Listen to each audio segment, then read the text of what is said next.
Welcome to Phineas again. Today's topic of our discussion is risk and return. In today's topic, we'll discuss the portfolio analysis. Do remember, this video is the continuation of the last video in which we discussed the risk and return of a single asset or a single security. But in today's video, we'll discuss the risk and return of a portfolio. In today's video, we'll discuss three important things related to a portfolio. The first thing is expected return of a portfolio. Second, the beta of the portfolio or sensitivity of a portfolio, and the third thing that we will discuss is the sigma or risk of a portfolio. But before we move forward, kindly subscribe to my channel Phineas and press the bell icon for the notification of new videos.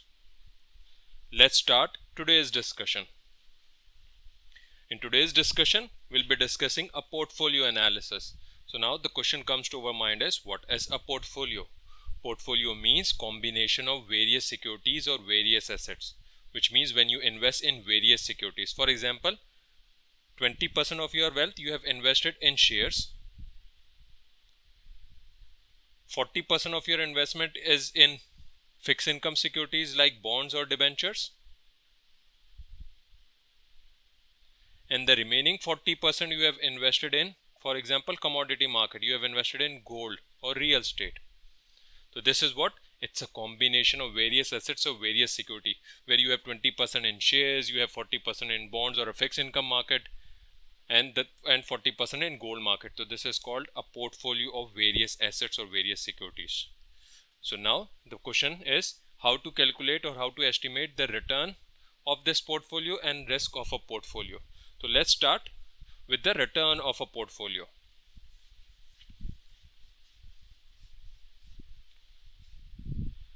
In our last video, risk and return of a single stock analysis, we said return is what? Return means earning or income. Income or earnings from a security or from an asset. And for return, we use the alphabet K. K stands for return. So in portfolio analysis, I'll be using the same alphabet K, but over here I'll be using P with this. This P stands for portfolio. So in portfolio analysis, the first return that we are trying to calculate is expected return of a portfolio. So I'll be using the sign hat over here. Hat, K hat portfolio means expected return of a portfolio. This is what? Expected return of a portfolio. Return of a portfolio. Question is how to calculate this expected return of a portfolio. So do remember, expected return of a portfolio is equals to what? Expected return of a portfolio is the weighted average. Over here the important word is weighted average. But now the question is weighted average of what? Weighted average of individual stocks or assets or securities expected return.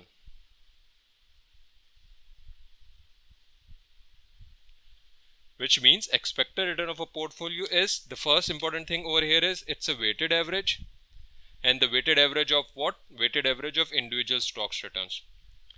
Out of these two things, we already know how to calculate the individual stocks expected return. In the last video of single stock analysis, risk and return analysis of single asset or single security, we learn how to calculate the individual stocks expected return.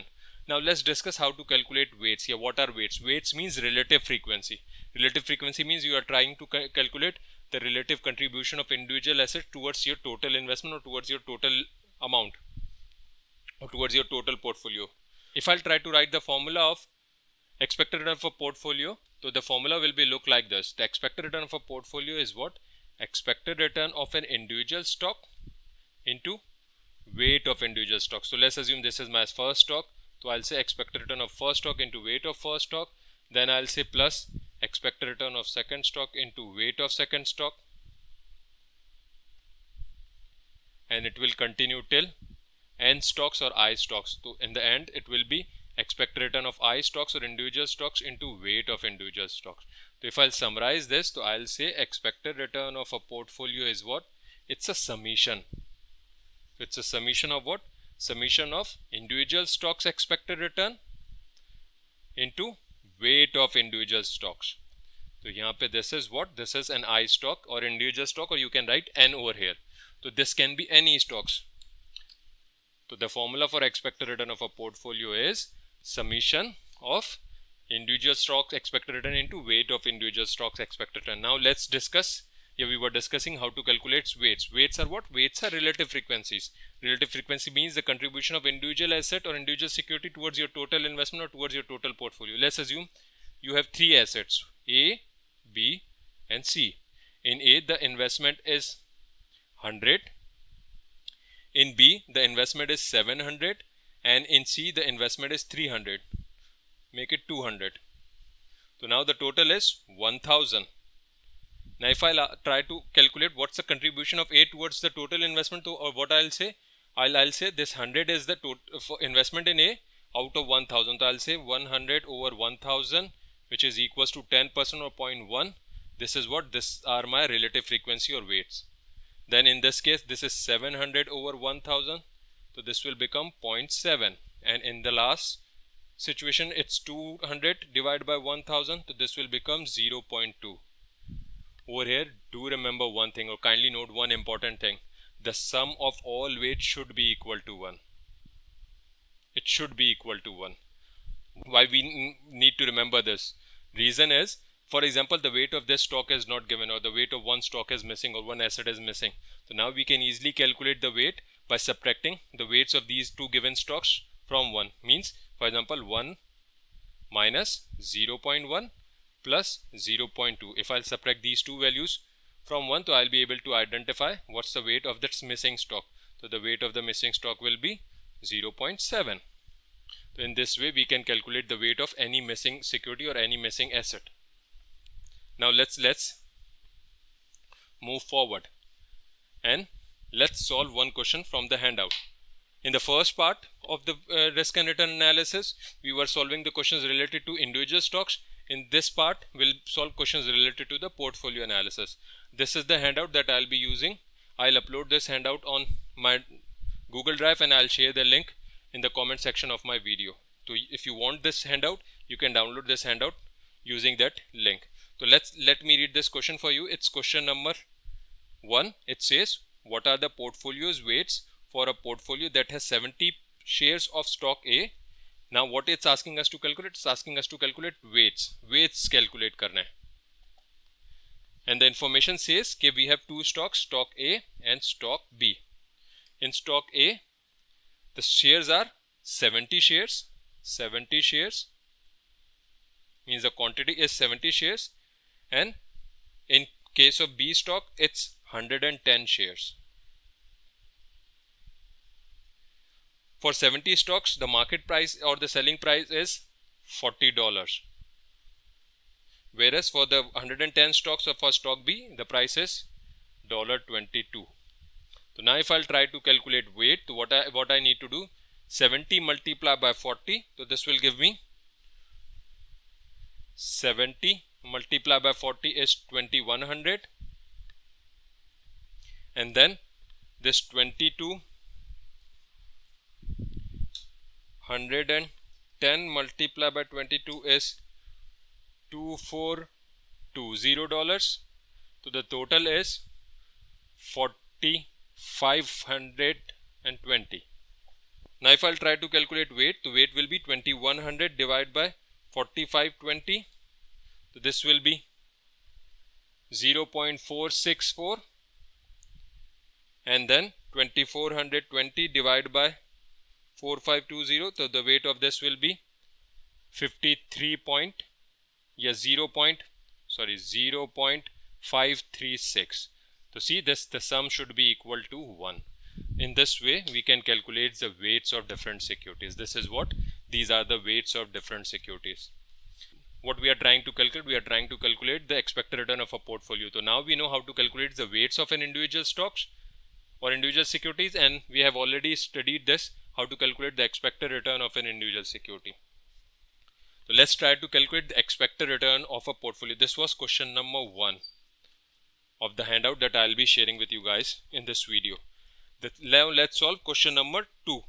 Question number 2 says you own a portfolio. Let me erase this.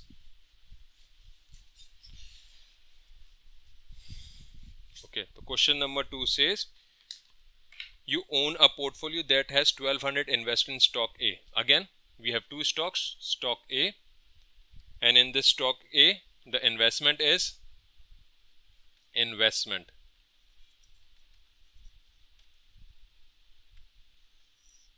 In stock A, the investment is $1,200, and it says that investment in B is $1,900. Then it says if the expected return of these stocks are 11%, expected return means K hat of individual stocks, the first stock is 11% and for the second stock it's 16%. Now it's asking us to calculate the expected return of a portfolio.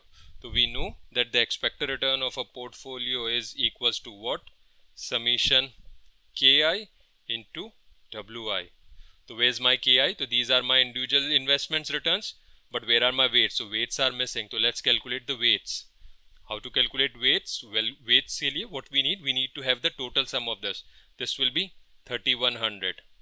So in this case, this will be 1200 divided by 3100, and in this case, this is 1900 divided by 3100. In this way, we'll be able to calculate weight. So if I'll put this information in this formula, so I'll say the weight was return of the first security is 11%. So I'll say 0.11 multiplied by 1200 over 3100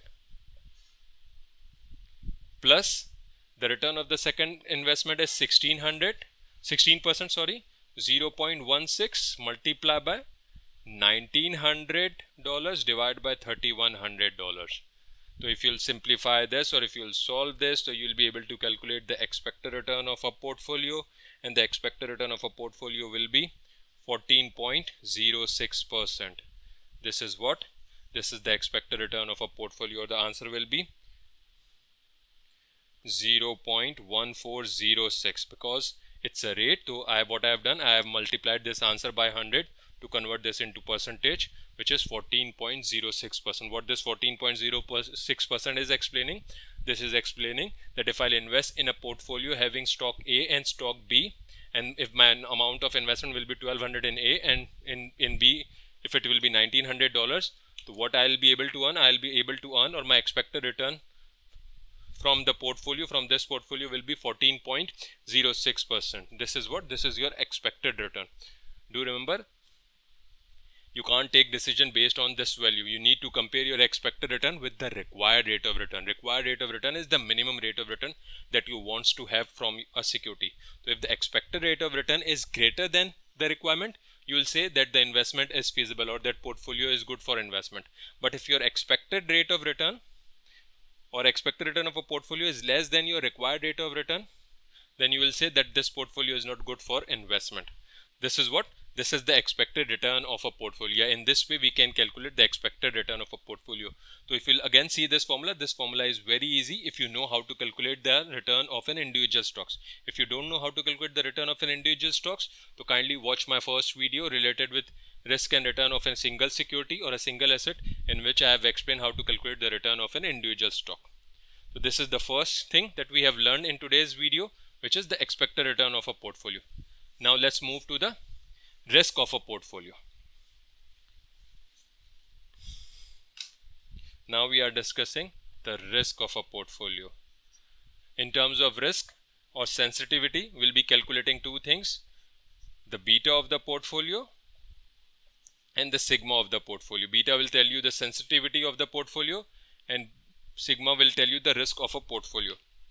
So before we move forward, let's discuss few things related to this risk and the sensitivity of the stocks. Do remember, in the last lecture we discussed that beta is what? Beta will tell you the sensitivity of the stocks. Do remember that the beta of the market, over here this M is what? This M represents the market. So beta of the market is always 1 theoretically. So if the question says, if the theory says that you want to have a portfolio equally risky as market, the risk of your portfolio is or the risk of your portfolio is equally risky as market, which means your portfolio beta is also 1, which means your portfolio beta will be 1. But if the theory says, or if the question says that your portfolio is less risky than market, so which means the beta of the market is always 1.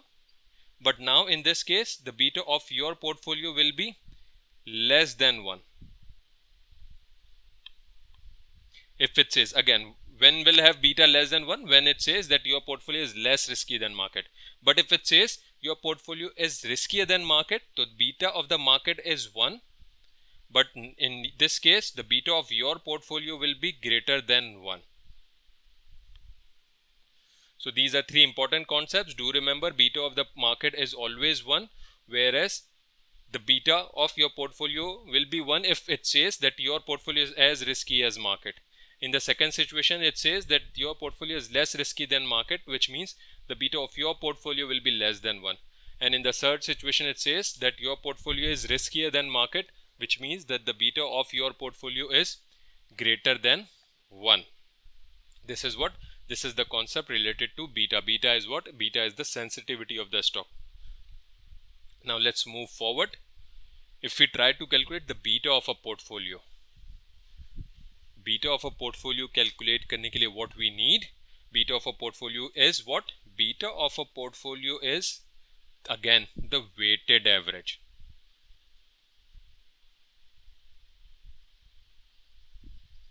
Beta of a portfolio is what? It's a weighted average. Now the question is of what? So beta of a portfolio is the weighted average of individual assets या stocks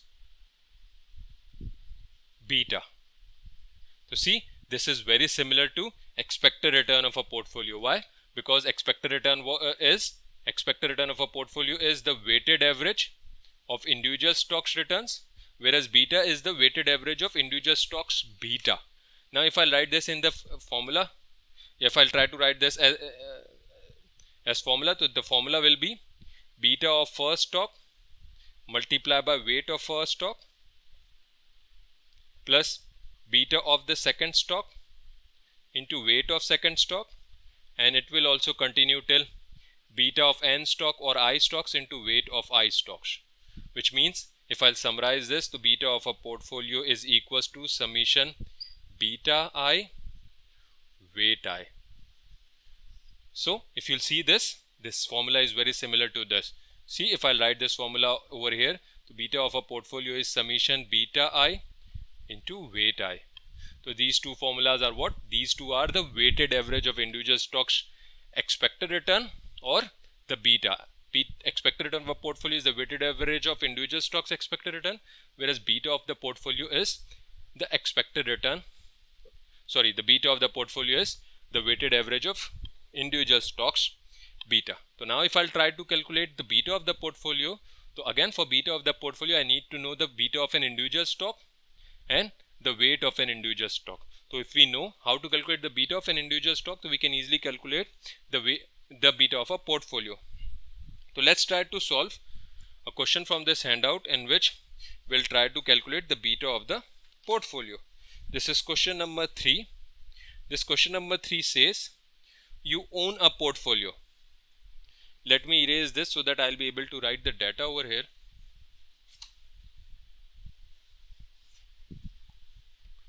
Okay, so this question says you own a stock portfolio invested 25% in stock Q. So the first stock is stock Q, in which we have invested, this is our investment percentage.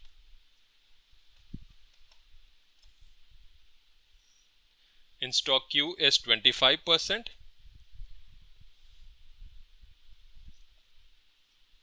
Then it says in stock R it's 20%. The next stock is stock R, in which we have invested 20% of our wealth. 15% in stock S. The next stock is S, and the investment is 15%. And the last stock is stock T, which has 40% investment.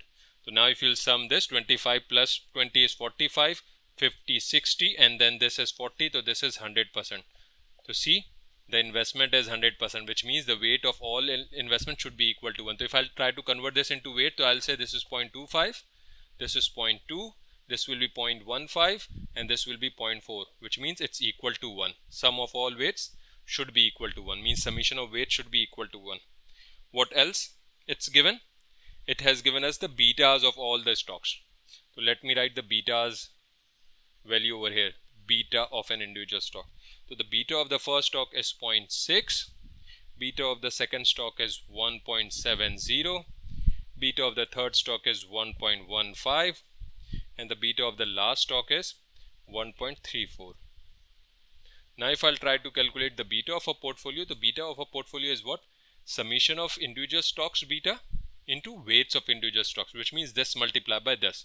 So if I'll multiply these two columns, so I'll be able to calculate the beta of the portfolio. The beta of the portfolio is equals to this multiplied by this, which means 0.6 multiplied by 0.25 plus 1.70 multiplied by 0.2, then again summation 1.15 multiplied by 0.15, and the last one is 1.34 multiplied by 0.4.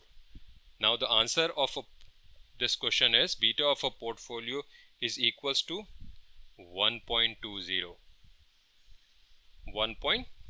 So what this 1.20 is explaining? This 1.20 is explaining that your portfolio is riskier than the market. It means you will get higher premium from the market because the risk of your portfolio or the beta of your portfolio is greater than the beta of the market, and the beta of the market, we know that it's equal to, it should be equal to 1.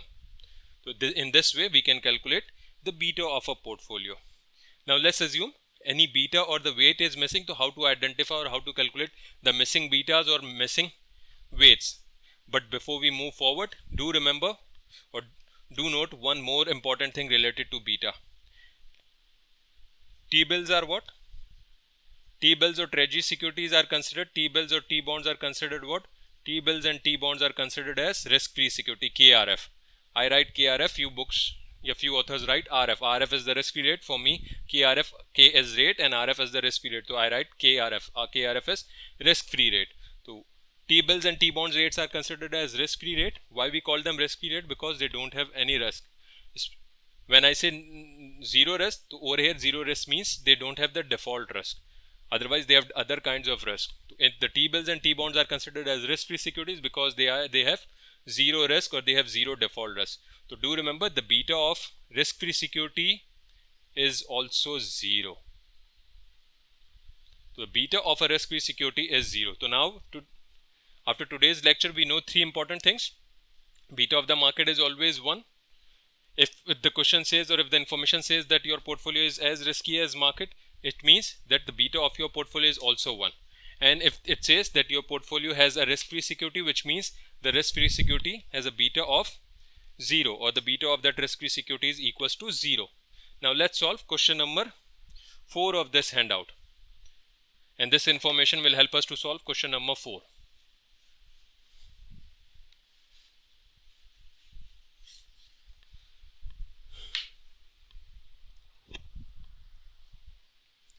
Okay, question number 4 says you own a portfolio equally invested.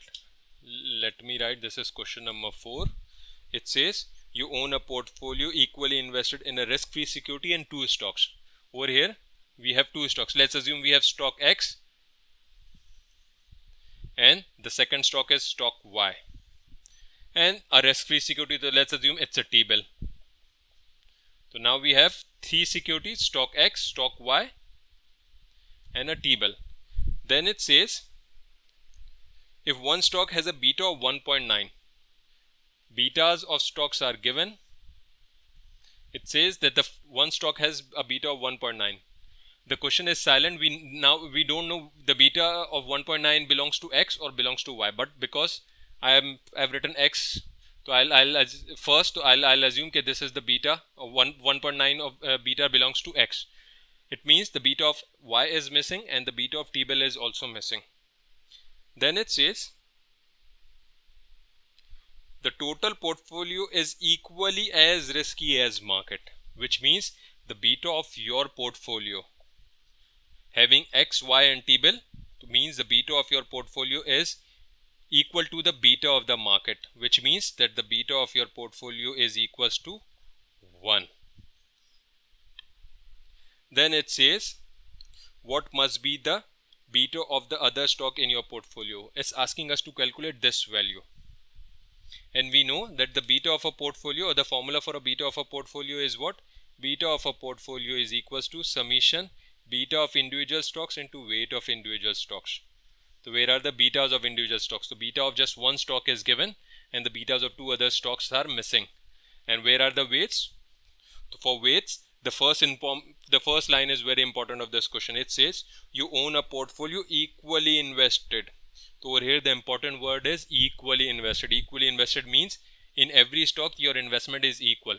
Because over here we have 3 stocks, so what I'll say, my investment is 100%. I'll divide this into 3 stocks. So I'll say this will be 33.33%.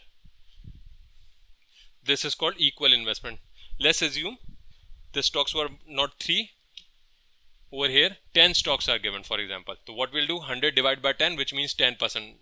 Let's assume only 5 stocks are given. So we'll say 100 divided by 5, which means every stock, in every stock we have an investment of 20%. But in this question only 3 stocks are given, so I'll say 100 divided by 3, which means 33.33%. The weights will be, for first stock it will be 0.3333. For second stock I'll say 0.3333, and for third stock also I'll say 3333. But if you'll notice over here, the sum is not equal to 1. It will be 0.9999. So just to make it equal to 1, I'll make it 0.334. Now the sum is equals to 1.000. Now let's calculate the beta of this stock. How to calculate the beta of this stock? We know that the beta of the portfolio is equals to 1. So I'll write 1 over here. What's the beta of my first stock? The beta of my first stock is 1.9 multiplied by 0.333 plus, let me write plus sign over here, plus what's the beta of the second stock? So beta of the second stock is missing, so I'll say beta y is missing, multiply by 0.3333 plus the beta of the last stock is also missing, but we know that T-bill have a T-bill is a risk-free security, which means that the beta of a T-bill or a treasury security is 0. So over here I'll write beta of a treasury security is 0 into 0.3334. So anything into 0 is equals to 0. So now the beta of y will be, beta of y is equals to, I'll say beta of y is equals to, what will be the beta of y? I'll say beta of y is equals to 1 minus 0.6333 divided by 0.333. What is this 0.633? If you multiply this by this, so you will get 0.633. 1 is over here. So 1 minus this 0.633 divided by this 0.33 with the variable beta y. Beta y will come on the left hand side of the equation and the other things will remain on the right hand side. Now the beta y of our security or of our portfolio is equals to 1.10.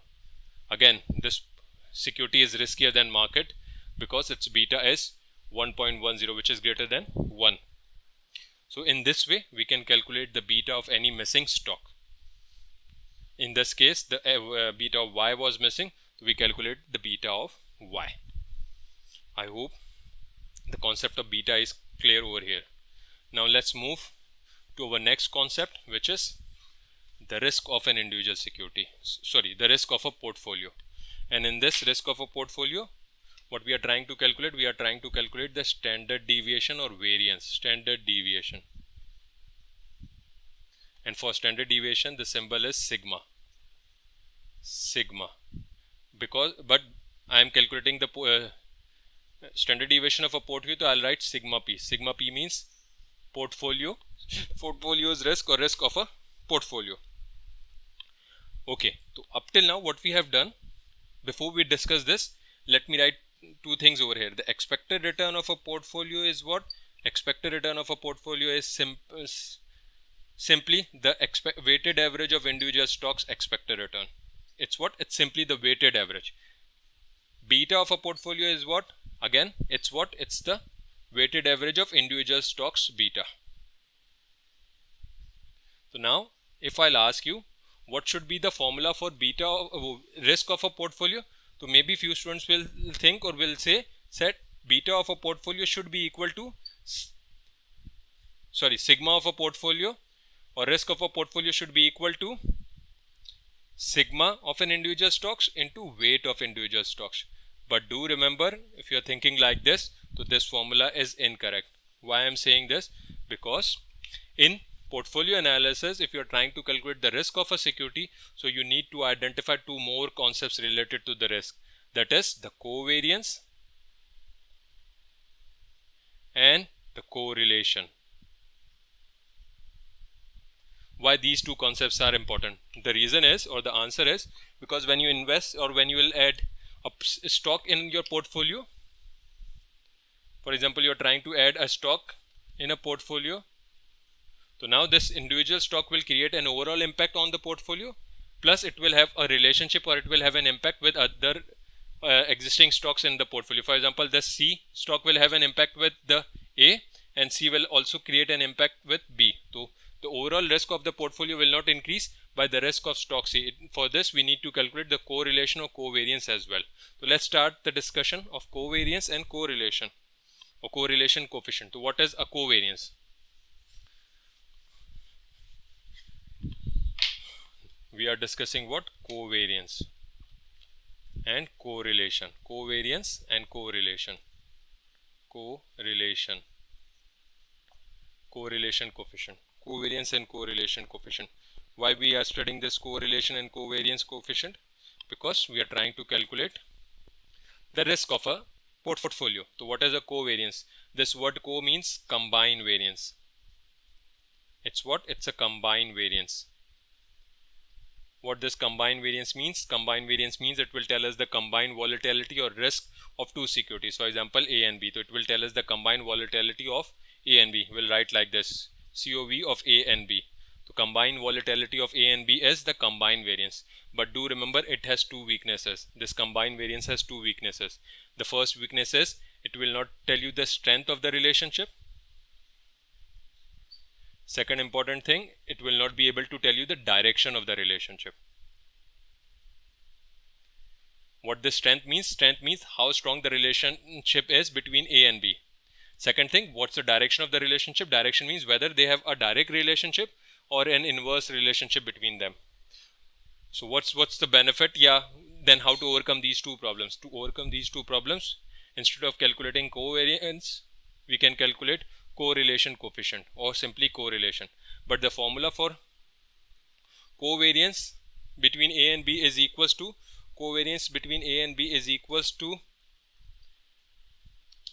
let me write with the black pen. Correlation between A and B multiply by sigma of A multiply by sigma of B. This is correlation. R stands for correlation between A and B into the sigma of A means the first stock and sigma of B. So in this way, we'll be able to calculate the covariance of A and B. But if I'll ask you to calculate the correlation, so we can use the same formula. What I'll do, I'll take this correlation over here. So this is correlation between A and B. This covariance will come over here to COV of A and B divided by sigma of A multiply by sigma of B. So in this way, we can calculate the correlation as well. Now what is this correlation? For correlation, we use the alphabet R. For correlation, the alphabet is R. R stands for coefficient of correlation. And the range of coefficient of correlation is -1 to +1. It should be -1 to +1. Now, we need to understand this. What is this -1 and +1?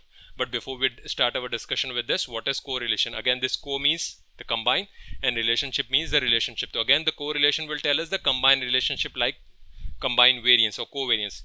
But over here, the benefit is this correlation will tell us the strength of the relationship, plus it will be able to explain the direction of the relationship. Now, how to identify the strength and direction of the relationship? So let's discuss this in detail. And what's the meaning of every value in this correlation? Correlation coefficient R, the range of R is -1 to +1. Now see this. This sign of minus or plus will tell us what? Minus or plus sign will tell us the direction of the relationship. Direction of the relationship.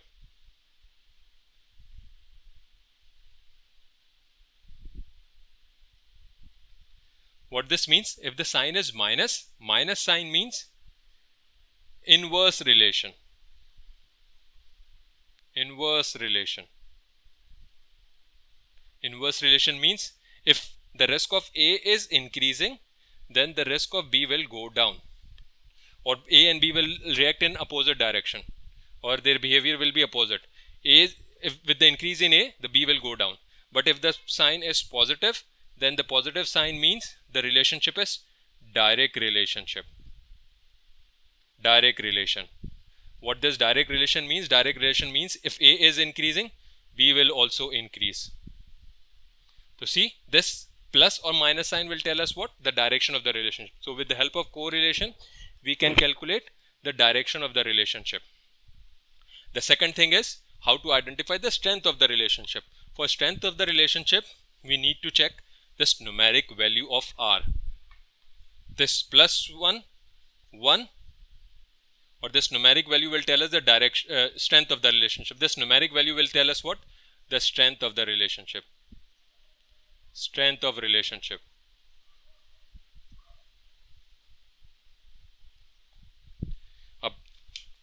Let's discuss different values of R. For example, if it's 1. If it's 1, if the value is 1, 1 means perfect relationship.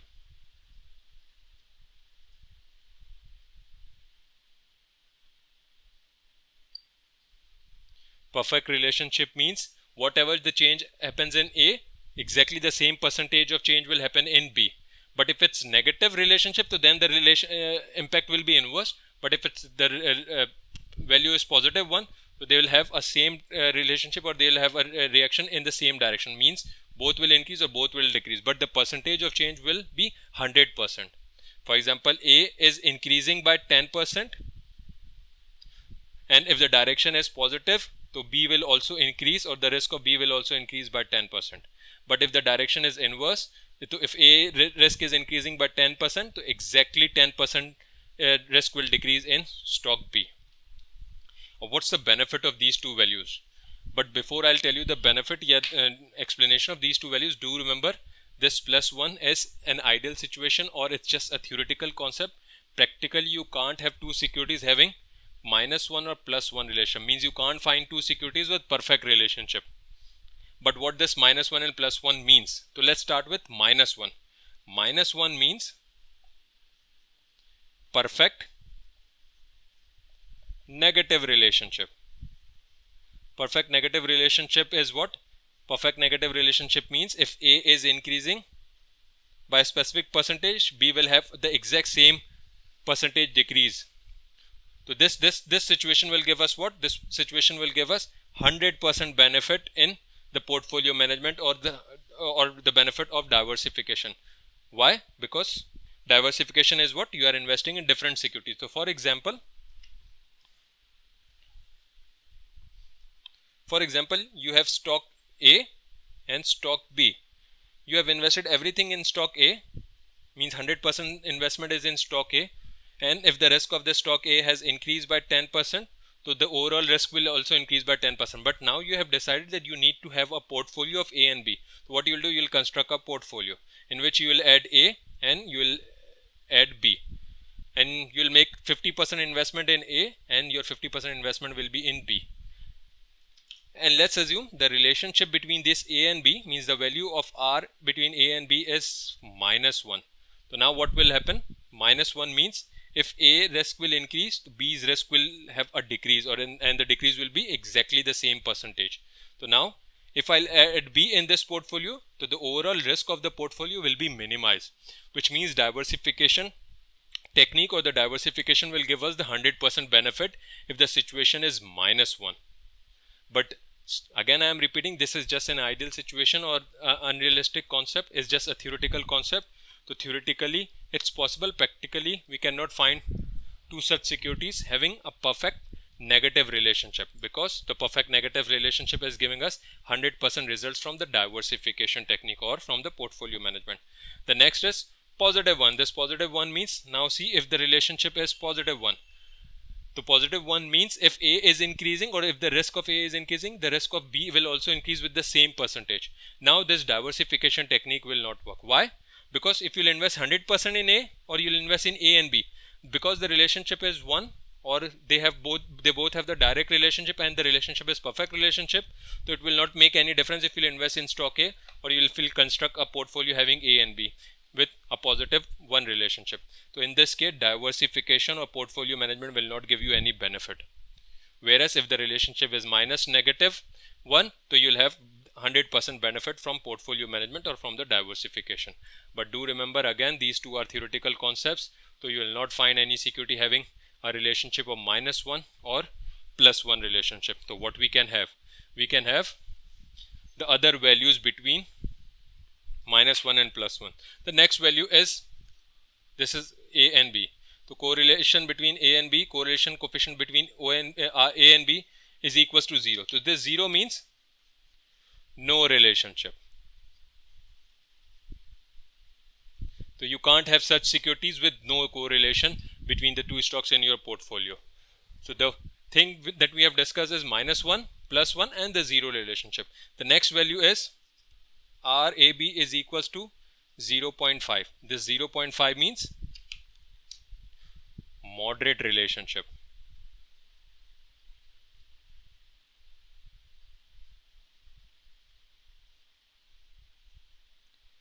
Do remember, over here I am not talking about the sign, because the sign is, what sign will tell us the direction of the relationship. Over here we are discussing the strength. So whether it's 0.5 for negative value or positive value, the relationship is called the moderate relationship.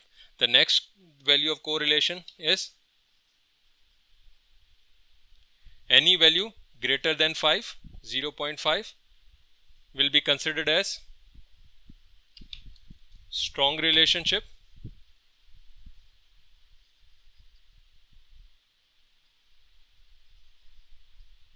and any value less than 0.5 will be considered as weak relationship.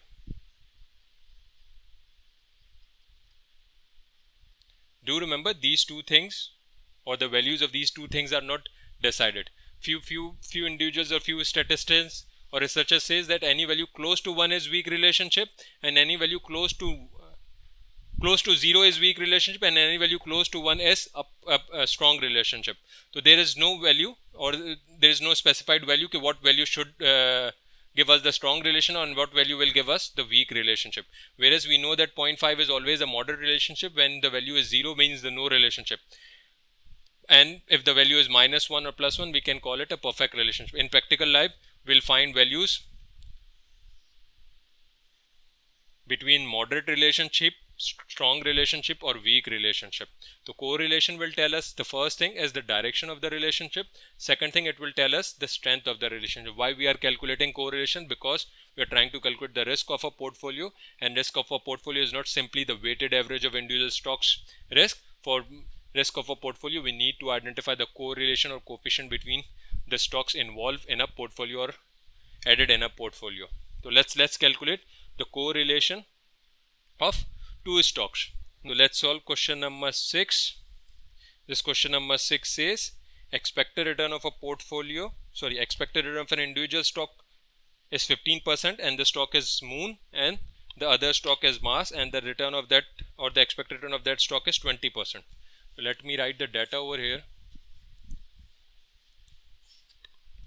We have two stocks, stock Moon and stock Mars. We have two stocks, and it says that the expected return K hat is 15% for Moon, and for Mars is 20%. Then it says standard deviation means sigma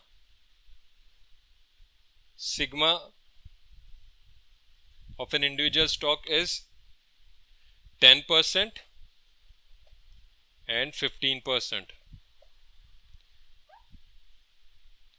And the covariance between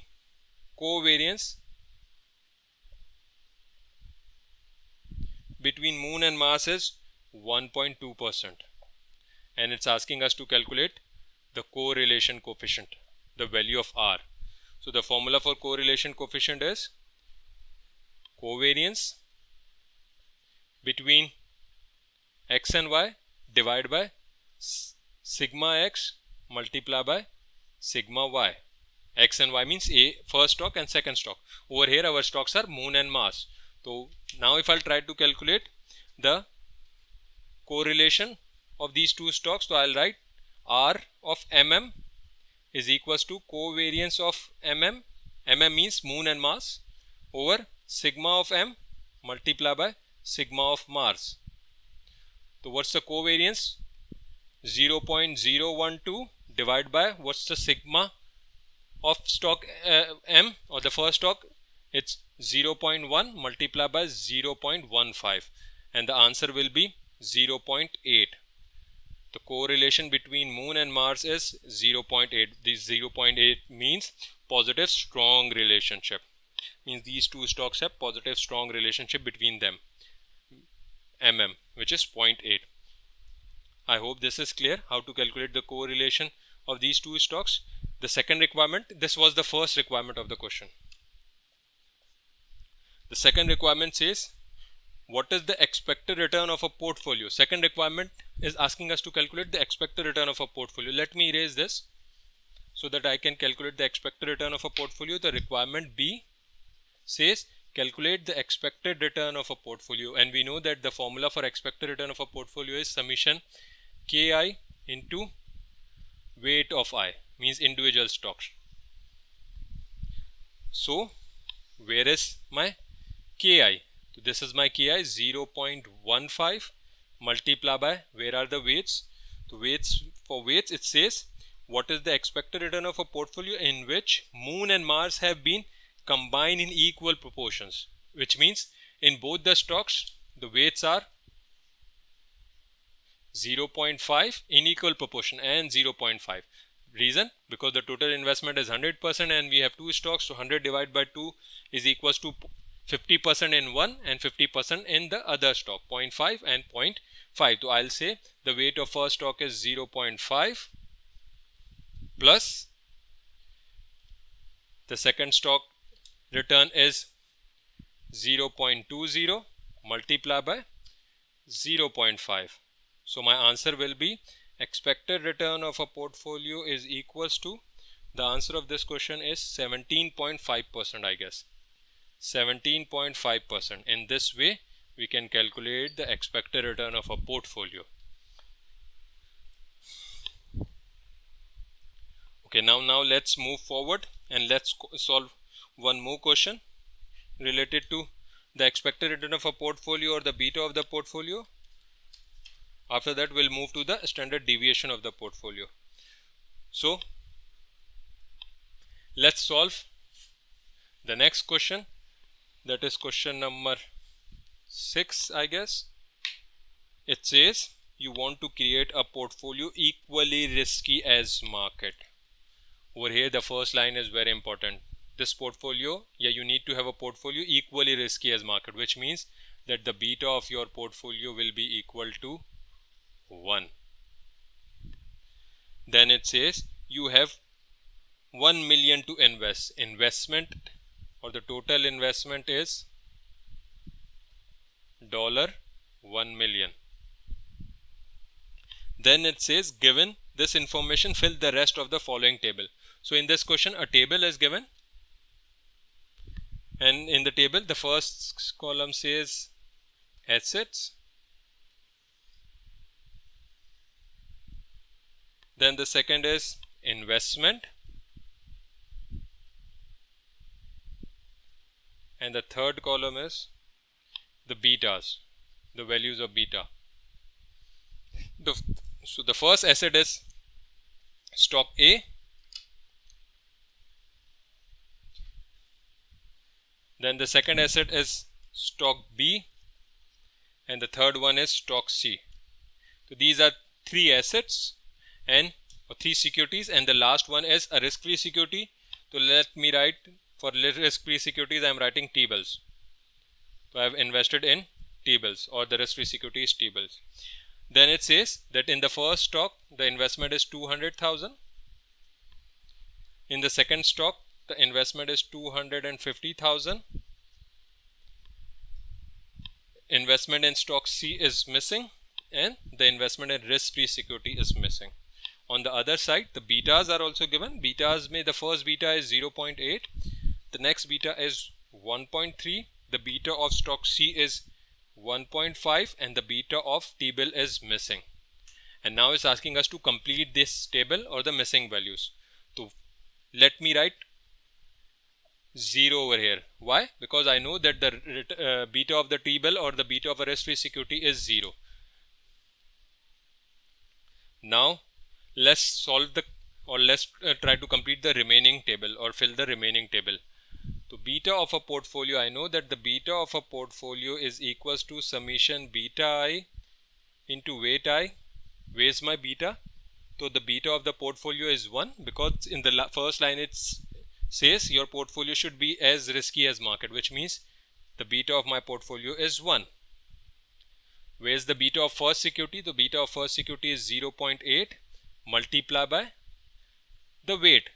This is the investment in single stock and my total investment is 1 million. So I'll say my weight is 200,000 divided by 1 million.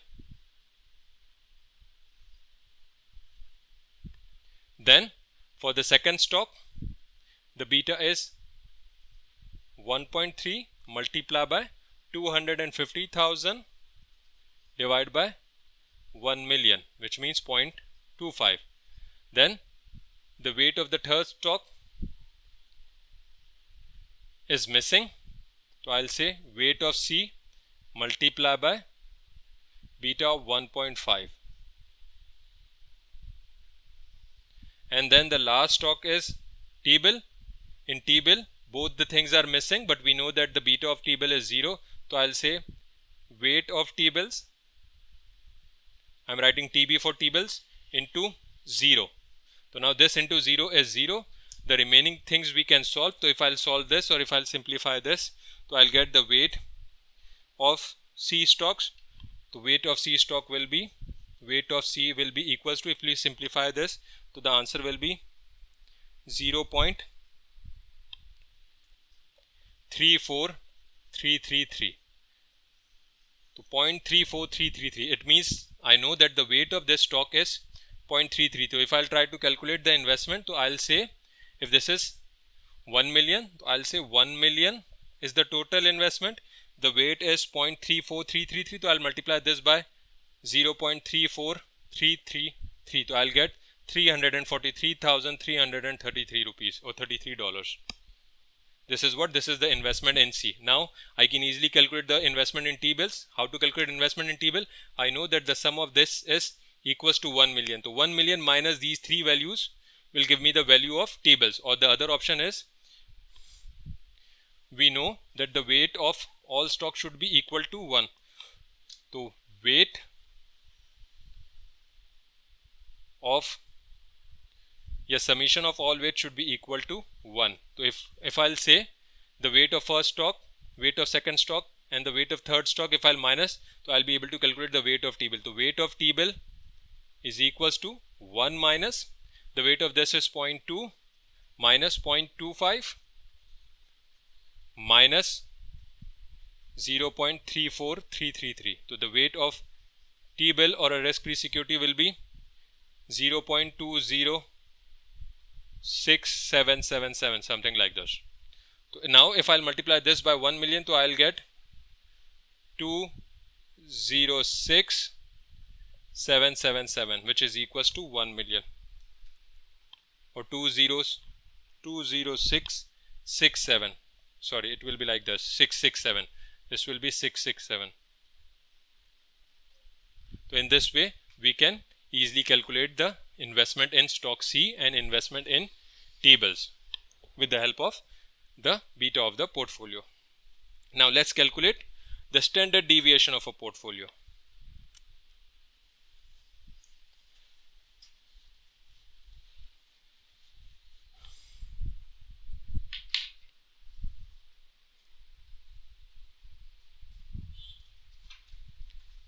Now let's calculate standard deviation of a portfolio. For standard deviation of a portfolio, I am solving question number 7.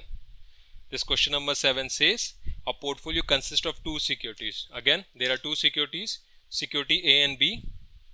We have security A and security B. Then it says the proportion of these securities are 0.4 and 0.6 in A and B respectively. So the weights in A and B is 0.4 and 0.6. Then it says the standard deviation sigma of these securities returns is 4% and 8% respectively.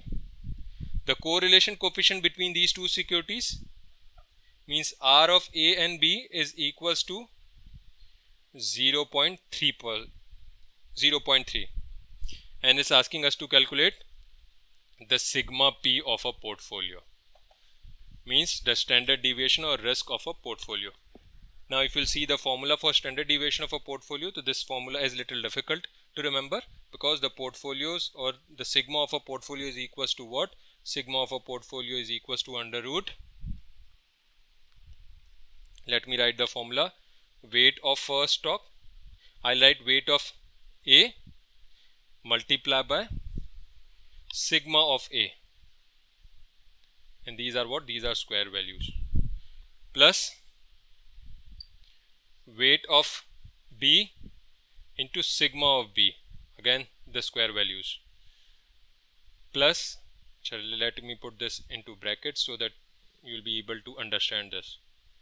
The first one is weight of A square into sigma of A square, plus weight of B square into sigma of B square, plus 2 into weight 1 means weight A into weight B into covariance of A and B.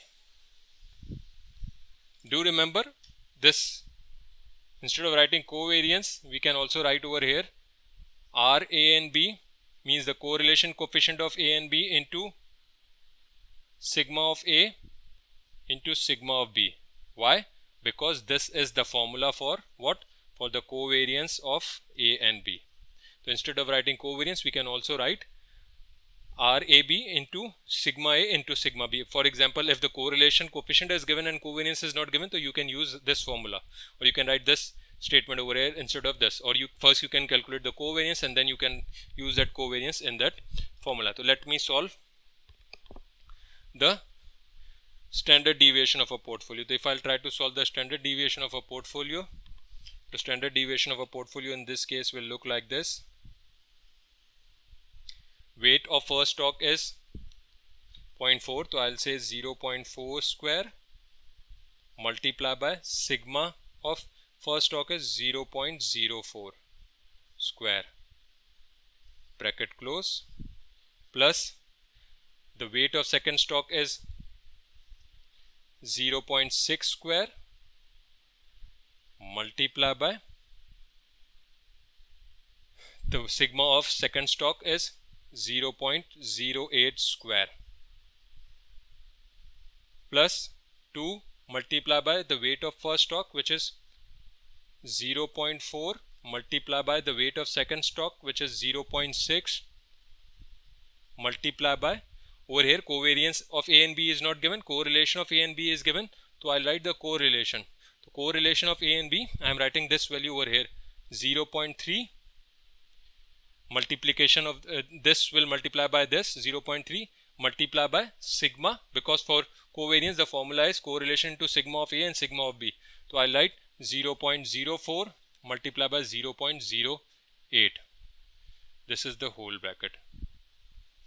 Now if I'll simplify this and then I'll take the under root, so sigma of P or the sigma of a portfolio will be 5.3%, I guess. Kindly cross check this answer at the time of watching this video, because there is a possibility that there is a calculation mistake, but as per my understanding or as per my calculation, the answer is 5.3%. So in this way we can calculate the sigma of a portfolio or the sigma of different stocks in a portfolio. Now let's move to one more question in which we'll be calculating few things related to the portfolio analysis, and this is question number 8. In this question number 8, it says, let me erase this.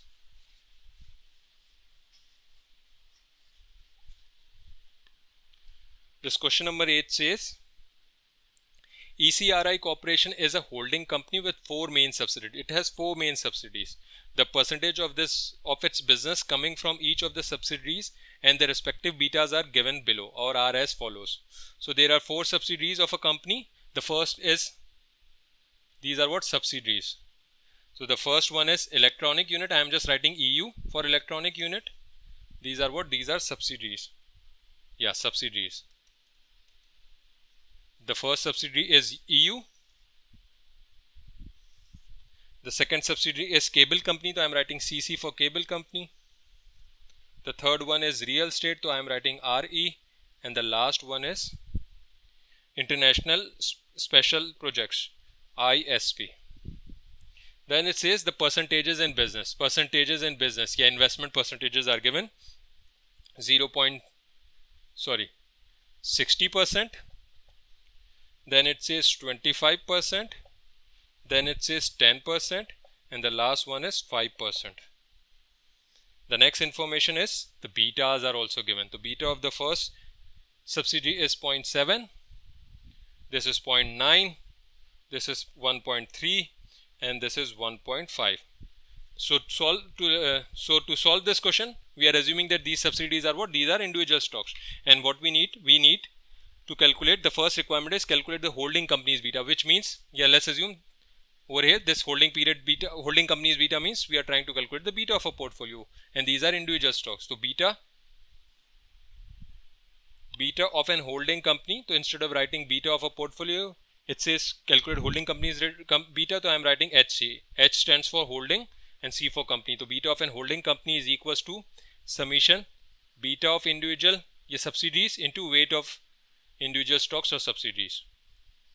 So where are the weights? So these are our weights. So I'll calculate the weights.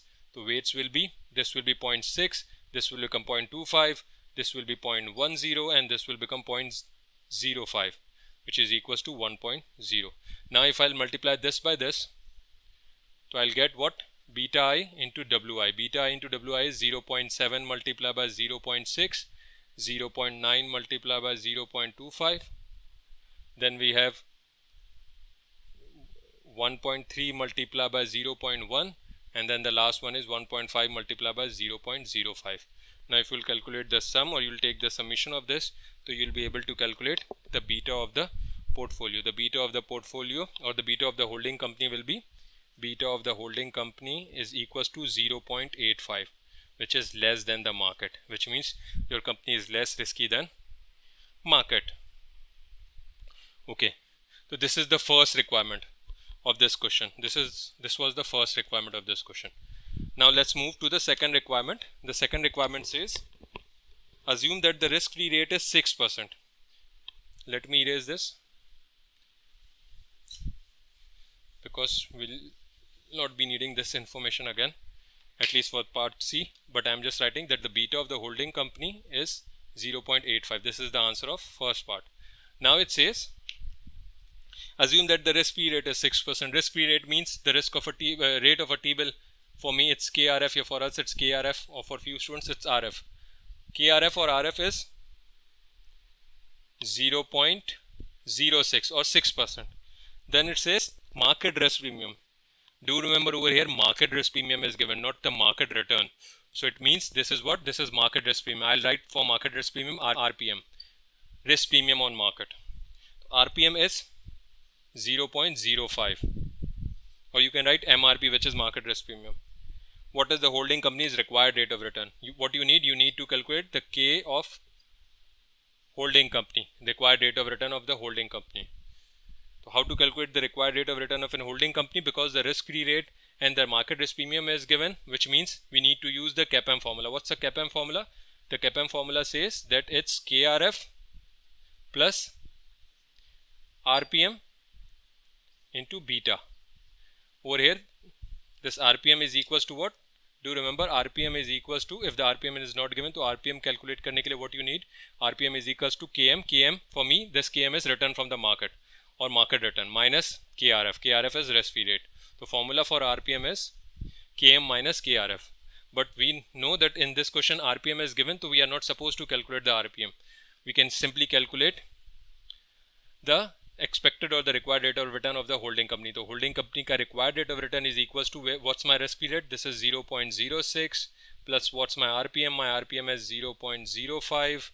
Where is the beta? So over here I'll use the beta of that holding company, and this is the beta of my holding company, which is 0.85. Now if I'll solve this or if I'll simplify this, so I'll get the required rate of return of the company, which will be equal to 10.25%, I guess. Yeah, 10.25% or 0.1025, which is equals to 10.25%. In this way we can calculate the expected or the required rate of return of this holding company. This was requirement number 2 of this question. Now let's solve the third requirement of this question. What's the third requirement of this question? The third requirement says that the ERC is considering a change in its strategic focus. It will reduce its reliance on electric unit subsidiary. Okay, so let me erase this so that we'll be able to. Up again I am writing that original data. So the first unit was electronic unit, and it was saying that the investment in electronic unit was 60%. Then in the cable companies or the subsidiary, the investment was 25%. Then in the third, which is the real estate, the investment was 10%, and in the last, which was ISP, in ISP the investment was 5%. Now again I'm reading this part C. Third part, ECR Corporation is considering a change in its strategic focus. It will reduce its reliance on electric subsidiary pe. They are trying to reduce this reliance so that the percentage of its business from its subsidiary will be 50%. So instead of 60%, now they have reduced their reliance, and now the investment is 50%. At the same time, ECRI will increase its reliance on the international or special projects division, which means this project, so that the percentage of its business from the subsidiary will rise to 15%. So now this is not 5%, this is 15%, and again this is equals to 100%. What will be the shareholders' required rate of return if the company adopts this change? Now they are saying that they have made these changes. Yeah, if they'll adopt these changes, what will be the required rate of return? Which means again they are asking us to calculate the required rate of return of the holding company. But to calculate this new required rate of return of the holding company, we need the new beta, because we can't use this beta now because they have changed the investment percentages in different companies. So now what I need to do, I need to calculate the beta again. Beta of the what's the formula for the beta? These are what? These are percentages. Let me write, this is the beta of the individual stocks.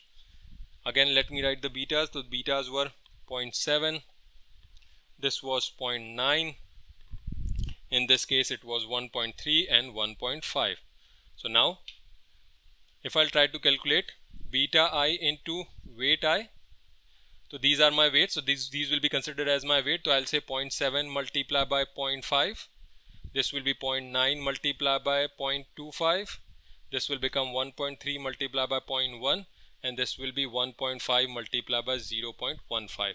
Now if I'll solve this, so I'll get the beta of, or the new beta of this holding company, which will be equals to, let me check what's the beta. So the new beta is 0.93. This is the new beta. Now I can calculate the required rate of return of the holding company based on this beta. The required rate of return of holding company is equals to, what was my risk free rate? So it was 6%, so 0.06 plus the RPM was 5%, so I'll say 0.05 but now the beta is not 0.85, now the beta is 0.93, so I'll write 0.93. Now the answer or the required rate of return of the holding company is 10.65%. 10.65%. In this way we can calculate the required rate of return or the required rate of return of the holding company based on the new beta. I hope this is clear. This was question number 8, and this was the solution of the last part or the third part of question number 8. But before we move forward, let me summarize. In the first video, that was risk and return analysis of single stock, what we did in the single stock analysis, we calculated the required rate of return or the holding period return of single stock plus the K hat of the single stock.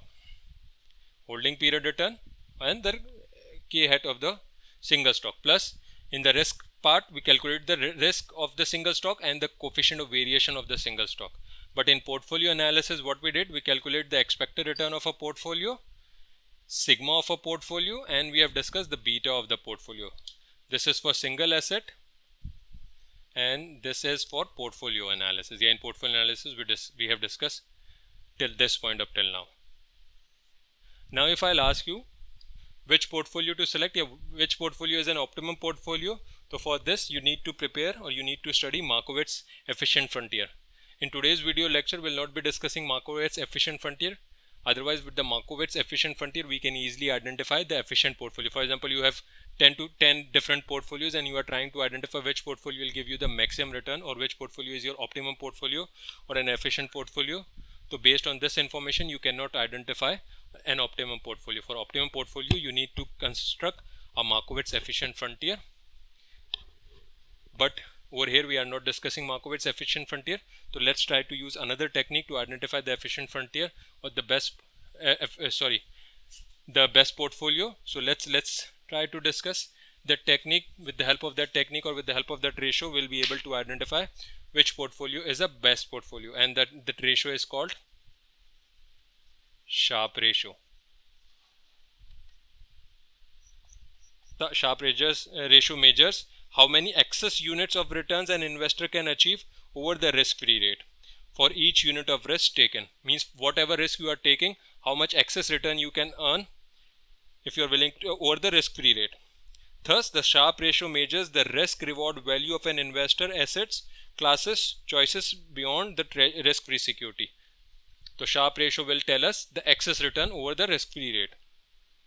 And the formula for Sharpe ratio is, or the Sharpe ratio, or how to calculate the Sharpe ratio. So let me write the formula. The formula for Sharpe ratio is equals to expected return of a portfolio. We know how to calculate expected return of a portfolio minus the risk-free rate. See what I said, Sharpe ratio is the excess over the risk-free rate divided by the standard deviation of a portfolio. So now we know how to calculate the standard deviation of a portfolio and the expected return of a portfolio, and KRF is the risk-free rate. So in this way we can calculate the Sharpe ratio of a security. Let's calculate the Sharpe ratio of a security. Example, let's assume that the stock portfolio return is 12%. Stock portfolio return means K hat of a portfolio is 12%. In this example, the risk-free rate is 5%. KRF is 5%, and your portfolio carries a 0.06 standard deviation, and sigma of a portfolio is 0.06. Now if I'll try to solve this, so how to solve this? Sharpe ratio will be equal to what? What the expected return? This is 0.12. What's my risk-free rate? 0.05 divided by standard deviation of a portfolio 0.06. So this will give me a Sharpe ratio of 1.17. What this 1.17 is explaining? This 1.17 is explaining that for every unit of return you are shouldering 1.7 units of risk. For every unit of return, you are shouldering what? You are shouldering 1.17 units of risk. Let me put it another way. Let's assume if a portfolio X generate, let me write over here. let's assume if a portfolio X, this is what portfolio X, this portfolio X generate a return of, expected return of a portfolio is 10%, and its Sharpe ratio, I am writing SR, Sharpe ratio is 1.25. Other portfolio is Y portfolio, and the expected return of this portfolio is 10%, same, but the Sharpe ratio is equals to 1.0. So what this is explaining? This is explaining that X is better portfolio because it achieves the same rate of return with the less risk. In other words, the lower the Sharpe ratio is, the more the risk investor will face or will shoulder to earn additional return. So in this way, if I'll summarize this, to higher the value of the Sharpe ratio, the better the portfolio. So in this case, if I'll ask you to select one portfolio, so you will say that portfolio X is a better portfolio than portfolio Y. So if somebody will ask you to opt one portfolio from these two portfolios, so based on Sharpe ratio, we'll select a portfolio with the higher Sharpe value, which is portfolio X. So our portfolio X is a better portfolio than portfolio Y. Okay, that's it from my side. What we have discussed up till now in portfolio analysis: expected return of a portfolio, which is the weighted average of individual stocks expected return; beta of a portfolio, which is the weighted average of individual stocks beta. Then we discuss the standard deviation of a portfolio, and we said that standard deviation is not simply the weighted average of individual stock standard deviation. For standard deviation of a portfolio, you need to calculate the correlation or covariance between two stocks as well. So what is covariance? Covariance will tell us the combined variance, but the problem with combined variance is it will not tell us the strength of the relationship or the direction of the relationship. For that reason, we calculated the correlation coefficient or correlation, and the range of correlation is -1 to +1, and in that we discussed that -1 and +1 are just the theoretical concept. Practically we cannot identify two securities having -1 or +1 relationship. We'll always find a moderate relationship or any value between -1 and +1 values. After that, we calculated or we discussed the Sharpe ratio. Why we are using Sharpe ratio? Reason, we are trying to identify the best portfolio among the other portfolios or among different portfolios. For that, we can use the Markowitz efficient frontier, or we can use the Sharpe ratio. Over here we have discussed the Sharpe ratio. Maybe in the upcoming videos I'll discuss the Markowitz frontier. So with the help of Sharpe ratio, we'll always select a portfolio with the highest Sharpe value or Sharpe ratio value. In this case this is 1.25, and in this case it's 1. So I am going with portfolio X, which is for me it's a better portfolio, or it's better than portfolio Y. So I hope I have cleared all your concepts related to portfolio analysis or risk and return in a portfolio analysis. Still you have any query, you can write in the comment section below. I'll try my level best to answer your query. Till that time, thank you very much. That's it from my side. Take care. Bye.